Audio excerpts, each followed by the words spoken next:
Hello বন্ধুরা, কেমন আছো সবাই? প্রচণ্ড শীতে আসলে আমাদের অবস্থা যেমনই থাকুক, পশু পাখিদের অবস্থা খুব খারাপ। ঠান্ডায় কুকুরগুলো সারা রাত ধরে কান্নাকাটি করে। তো ভাবলাম যে আমরাও কিছু একটা করি। এইদিকে পোয়াল নিয়ে আসা হয়েছে, আর এই যে বিল্লু শয়তানি শুরু। কিছু করব আর বিল্লু সেখানে থাকবে না, তা তো হতে পারে না। এইদিকে আমরা ভাবছি তাদেরকে একটা ছোট্ট একটু ঘরের মতো করে দেবো, যাতে রাত্রিতে তাদের এই ভোগান্তি না হয়। তো আমরা চেষ্টা করছি যে একটা ওদেরকে ঘরের ব্যবস্থা করে দেওয়ার, যতটুকু আমরা পারি আসলে।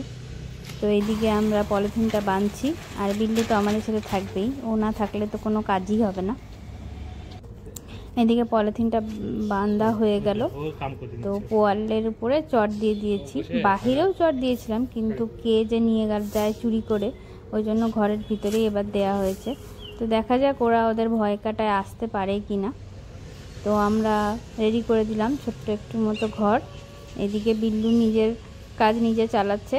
বিল্লু নিজের পটিটা সারে নিল এই পাশে, এখন মাটি দিয়ে ঢেকে দিচ্ছে। এই বদমাসটা খালি সারাক্ষণ গা ময়লা করতে থাকবে।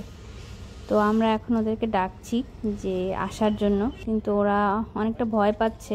তো দেখা যাক ওরা ওদের ভয় কাটায় আসলে ঘরে থাকতে আসে কিনা। পরবর্তী আপডেট পরের ভিডিওতে। ঠিক আছে, টাটা।